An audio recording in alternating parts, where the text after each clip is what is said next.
Bueno, actualizamos la información sobre Venezuela porque miles de habitantes de ese país salieron a las calles para protestar contra la reelección del presidente Nicolás Maduro. Esto luego que fuera proclamado ganador de las elecciones en un resultado que ha sido desconocido por la oposición y por varios países de la región y de la escena internacional. Varios de los protestantes son principalmente de barrios de bajos ingresos, conocidos como un bastión chavista y progubernamental, lo que da cuenta del gran descontento y hastío que hay en este momento con el Ejecutivo. Los manifestantes se congregaron en ciudades y pueblos de toda Venezuela, incluso cerca del Palacio Presidencial en Caracas y frente a algunas oficinas de la autoridad electoral. Al menos 2 personas han muerto en relación con el recuento de votos o las protestas. Una de ellas murió en el estado de Táchira y otra en Maracay. La mayoría de los manifestantes denuncian fraude en la elección y piden que las actas de votación sean entregadas para transparentar el proceso electoral. En paralelo a esto, Nicolás Maduro ordenó el retiro de su personal diplomático en 7 países de la región, incluido Chile, nuestro país. Vamos a escuchar reacciones que se produjeron acá precisamente sobre esta decisión del mandatario de Venezuela de retirar representaciones diplomáticas de algunos países de la región, incluido nuestro país. El gobierno de Chile considera vergonzoso e incomprensible lo definido por el gobierno venezolano, demandando la salida de nuestros funcionarios diplomáticos en ese país y a su vez ordenando que los funcionarios de ellos que están acreditados en Chile también se retiren. Esta decisión es preocupante por muchas razones. Es preocupante porque es un síntoma más de la delicada situación que se está viviendo en ese país. Sin embargo, nuestro gobierno no va a apartarse de lo que hoy es el principal objetivo de la comunidad internacional de todo el planeta, que es lograr que las elecciones que hubo hace pocas horas en Venezuela tengan un resultado transparente, validado y se respete la voluntad del pueblo venezolano. Bueno, ahí está la postura de nuestro país frente a esta decisión de Nicolás Maduro, que ha sido calificada entonces como vergonzosa en términos diplomáticos también, de todo lo que significa, ¿no? Retirar representaciones diplomáticas de ese país.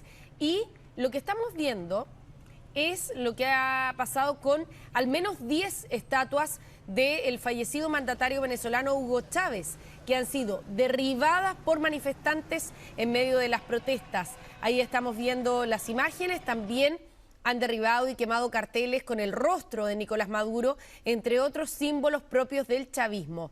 Los manifestantes han hecho estos destrozos gritando mientras tanto que va a caer, en alusión al gobierno y a la ideología chavista instaurada desde 1999 en ese país. Así que este es el nivel de revuelta social que existe actualmente en Venezuela a la luz de estas elecciones, que hay una parte de la población que considera entonces que no está de acuerdo con los resultados que ellos manejan, sobre todo la oposición, que dice tener cifras distintas, y asimismo una serie de gobiernos del resto de los países que también lo que piden son resultados verificables, es decir, que puedan ser contrastados con las cifras que entrega el gobierno de Nicolás Maduro, que el gobierno pueda decir de dónde saca las cifras que ha difundido para considerar que Nicolás Maduro debe perpetuarse en el poder. Mientras tanto, la líder de la oposición, María Corina Machado, a quien vemos en estas imágenes, publicó una página web con las actas de votación recopiladas de la elección presidencial en Venezuela. Según ella relató, en esa página se puede comprobar la abrumadora victoria de Edmundo González sobre Nicolás Maduro en las elecciones. El sitio es el siguiente: resultados presidenciales Venezuela 2024.com. Ahí es donde se han publicado las actas de votación y tras anunciarlo, colapsó temporalmente este sitio debido a la gran cantidad de personas que intentaron ingresar para consultar, ahí está, para consultar las actas de votación. Corina Machado indicó que vienen trabajando desde las 6 de la tarde del domingo en el conteo de las actas y reiteró que aunque el organismo electoral de Venezuela entregara el 100% de las actas con votación a favor de Nicolás Maduro, los documentos que ellos poseen indican que es Edmundo González el vencedor de los comicios. Así que radicalmente opuesta la interpretación de los resultados, con cifras por lo demás radicalmente distintas. Así que parte de lo que se ha producido, el presidente Gabriel Boric en su gira por Emiratos Árabes, que ya ha terminado, está contestando preguntas en relación a esto y por supuesto les vamos a estar contando por supuesto qué dice el presidente al término de esa gira que está realizando por Emiratos Árabes. Estábamos revisando todos los cuestionamientos que se han producido y las acusaciones cruzadas de fraude, ¿no es cierto?, respecto de las cifras que hasta ahora se han entregado por parte del gobierno de Nicolás Maduro para señalar que él ha sido reelecto como presidente de ese país. Y además a esto se suma la medida que adoptó el gobierno respecto de representantes diplomáticos de 7 gobiernos de la región de sacarlos de ese país, incluido Chile. Estamos con Guillermo Holzman, analista político e internacional, que nos acompaña para conversar sobre este tema. ¿Cómo está, Guillermo? Buenos días. ¿Qué tal, Karina? Muy buenos días, un agrado saludarte. ¿Usted también considera que es, como dijo la ministra del Interior, Carolina Toá, una vergüenza el retiro de las representaciones diplomáticas de países de la región simplemente porque se está cuestionando, se está pidiendo la entrega de resultados verificables? Sí, es totalmente inapropiado, no corresponde a lo que es el nivel de relaciones diplomáticas en una región con países que mantienen una larga trayectoria de comunicación y de relacionamiento a nivel diplomático, político, social, de muchos años. Por lo tanto, es no solamente inapropiado, sino que califica bien lo que dice la ministra Toá en términos de que eso es una vergüenza y no corresponde justamente en estos minutos donde se requiere con mayor razón una mirada mucho más convergente respecto a lo que pasa en Venezuela. Ahora, ¿cree usted que el gobierno de Nicolás Maduro está en condiciones de resistir esta presión interna y externa? Porque aquí la tenemos en dos vías, ¿no? Externa por lo que están opinando los países de la región y también la mirada internacional, pero interna también por la cantidad de protestas que se han producido. El gobierno de Maduro puede resistir esto, pero significa que endurece su posición interna, aumenta lo que es su capacidad de represión, se aísla mucho más del mundo y queda en una situación muy parecida a la de Cuba. Es decir, Maduro puede resistir todo lo que está pasando hoy día en Venezuela, sí, en la medida que mantenga la lealtad de las Fuerzas Armadas y policiales y en la medida que se mantenga aislada y posea otros apoyos de los países que están en la lógica del socialismo del siglo XXI, ¿no? O aquellas potencias que tienen interés en los recursos naturales de Venezuela. Ahora, ¿solo le basta con el apoyo de las Fuerzas Armadas y la policía a Nicolás Maduro? Porque también lo que se ha comentado mucho es la pérdida de apoyo social del pueblo, de la ciudadanía, que incluso antes se decía chavista y lo defendía como una especie de discípulo, ¿no?, de Hugo Chávez, pero que hoy día ha derribado estatuas, que lo cuestionan y que sería la misma población la que está pidiendo que salga del poder. ¿Puede resistir solo con el apoyo de las Fuerzas Armadas y la policía? Eventualmente sí, pero eso significa un aumento considerable de la represión, significa ir a un estado de excepción, un estado de sitio en lógicas chilenas, y hay un control completo de lo que es la protesta social. Significa la expulsión de los opositores, particularmente los líderes, o su apresamiento. Es decir, implica una escalada de violencia interna a partir de lo que es la capacidad del Estado para poder reprimir. Y eso es justamente las decisiones que se están tomando en estas horas. Ahora, ¿existe alguna posibilidad de que por presión internacional se vea obligado el gobierno a dar alguna explicación? O aquí, ¿cuál cree usted que va a ser el desenlace de esto? Porque el gobierno de Nicolás Maduro hasta ahora se ha mantenido firme respecto de que los resultados que ellos han entregado son los correctos. Pero también está la publicación en una página web de María Corina Machado, de la oposición, con las actas de votación. ¿Existe alguna posibilidad de que se vea cuestionado o de que esa publicación de las actas lo lleve a hacer algún mea culpa? No, yo creo que Nicolás Maduro no va a hacer ninguna mea culpa, a lo más va a abrir un espacio de negociación con la oposición en la medida en que sienta que el apoyo al interior de los leales, incluyendo Fuerzas Armadas y los grupos sociales que lo apoyan, se, se debilitan en términos de respaldo que están dando. Si no hay una apertura a negociación o la salida de Maduro directamente del poder, definitivamente la situación se va a ir haciendo cada vez más tensa. Lo que ha mostrado la oposición en términos de actas y la forma en que lo ha hecho definitivamente debilita la posición de Nicolás Maduro y lo coloca en una posición cada vez más compleja en términos de poder mantenerse en el poder sin usar la represión como herramienta fundamental para ello. Ahora, si estas protestas se siguen alargando y el gobierno de Nicolás Maduro no va a ceder en su postura, ¿esto pudiera llevar en algún minuto a aumentar la presión sobre el gobierno y que se vea obligado a dejar el poder si se alargan las protestas en el tiempo? Sí, efectivamente eso puede suceder. De hecho, la posición de Nicolás Maduro hoy día en términos políticos internos y externos es de debilidad. Y ahí esa debilidad no la va a superar sin que tome alguna de estas dos decisiones. O se abre un diálogo para dejar el poder o, digamos, usa toda la fuerza del Estado y todas sus fuerzas leales para poder imponer el orden a un nivel de violencia, yo diría que no veíamos hace muchas décadas en América Latina. ¿Y es este el peor momento de Nicolás Maduro? No, todavía no llegamos al peor momento. El peor momento va a ser cuando él decida enfrentar a toda la oposición y a toda la sociedad que está en contra de él en virtud del descontento ya existente reflejado en las urnas. Y en segundo lugar, cuando él decida o dejar el país o simplemente entregar el poder y someterse a un proceso de transición que debería estar asociado a una negociación con o sin mediación internacional.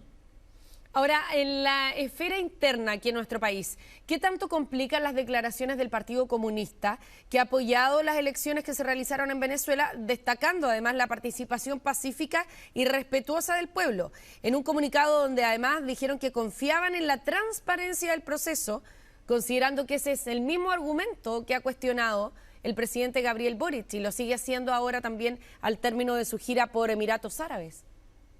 En primer lugar, esto da cuenta de una fisura en la relación, una fisura más en la relación del presidente Boric con el Partido Comunista. En segundo lugar, el Partido Comunista, si bien es cierto, tiene razón respecto a la tranquilidad en la cual se hace el proceso electoral, el problema no es el proceso electoral, el problema es el fraude y el conteo de votos. En consecuencia, hay ahí un tema mucho más complejo que el Partido Comunista tendrá que o sumarse a la petición de transparencia o simplemente quedar en una situación bastante incómoda dentro del concepto internacional, del comunismo internacional o regional, y particularmente dentro de su posición en el gobierno del presidente Boric. Claro, porque hemos visto, por ejemplo, que el Partido Comunista Español también apoyó las elecciones en Venezuela, al gobierno de Nicolás Maduro, pero aquí estamos hablando de un Partido Comunista que es parte de un gobierno mucho más amplio, ¿no? De una coalición de gobierno a la que también representan y pareciera ese ser la gran piedra de tope en este sentido, ¿no? Que aparezca el Partido Comunista haciendo una declaración que es radicalmente opuesta con lo que ha dicho el presidente y el gobierno. Efectivamente, y esa pérdida de sintonía lleva detrás de eso un conflicto ideológico entre lo que es la posición del presidente Boric y la coalición cercana que lo apoya, y la relación con el Partido Comunista, que tiene implicancias no solamente respecto a Venezuela, sino también respecto a la posición que el Partido Comunista tiene en el escenario nacional en una variedad de temas, y que no es primera vez que esto sucede. En consecuencia, esto va a traer consecuencias que probablemente se van a abordar en términos privados inicialmente, pero sin lugar a dudas se va a requerir una explicación pública de parte del Partido Comunista en algún instante, y eso tiene que ver con las facciones que hay al interior del Partido Comunista en un proceso de definición cómo va a seguir de aquí en adelante una vez que defina sus nuevas directivas. Y abre un flanco también para la oposición en términos de las críticas y esta definición de que el gobierno tiene dos almas, ¿no? Que se ha utilizado mucho en el último tiempo respecto de numerosos temas, pero en el caso de Venezuela pudiera generar a lo mejor mayor argumentación a la oposición para seguir sosteniendo esto, ¿no? ¿Le otorga un flanco abierto a la oposición? Sí, sin lugar a dudas, le otorga ese flanco abierto, pero sería un error pretender que, discutiendo el tema de Venezuela, la defensa de la democracia y los procesos democráticos, eso se transforme en un argumento para poder debatir acá, en un ambiente de campaña electoral, situaciones ideológicas que requieren mucho más precisión en torno a lo que pasa en Chile. la situación internacional es lamentable lo que pasa en Venezuela, requiere un apoyo para poder fortalecer el proceso democrático, pero traer esa discusión como una suerte de justificación para poder discutir el contenido de ideas de la oposición respecto al gobierno, no pareciera ser una buena idea y probablemente terminaría siendo un disparo en el pie. Ahora, ¿qué pasa en términos prácticos cuando un gobierno ordena la salida de la representación diplomática de otro país? ¿Qué debiera hacer nuestro gobierno, además, con ese gesto?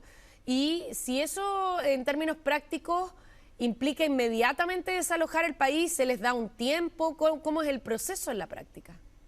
El proceso es, yo diría, estándar a nivel internacional. Hay un tiempo que normalmente son 72 horas, una semana. Ya. Hay flexibilidad de parte del gobierno respecto para permitir justamente la salida de los funcionarios.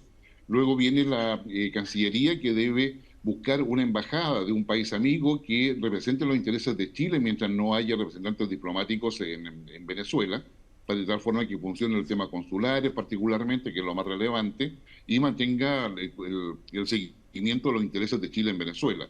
Eso toma quizá un poco más de tiempo, pero no estamos hablando en menos de un mes y eventualmente, digamos, una semana o 2 semanas para poder tener otro país que nos represente allí mientras se supera justamente este impasse que es muy inusual del retiro de toda la misión diplomática de los países donde están acreditados. Y en términos de los plazos y los tiempos que vienen de aquí, de aquí en adelante, ¿qué tan rápido pudiera ser la necesidad, por ejemplo, si es que Nicolás Maduro se abre a un diálogo para una eventual salida del poder? ¿En cuánto tiempo debiera ser?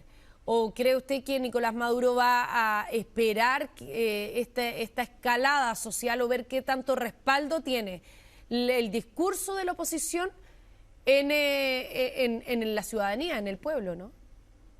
Bueno, yo creo que, a ver, acá hay plazos que están constitucionalmente establecidos en Venezuela. El primer plazo que uno consideraría en el análisis es que todo esto debe suceder antes del 10 de enero del año 2025, que es donde empieza el nuevo periodo presidencial. Claro. Es decir, tenemos todos estos meses para poder establecer una mesa de negociación. El tema está en que la voluntad de negociación debe quedar expresada en estos días. De lo contrario, el nivel de violencia va a ir aumentando.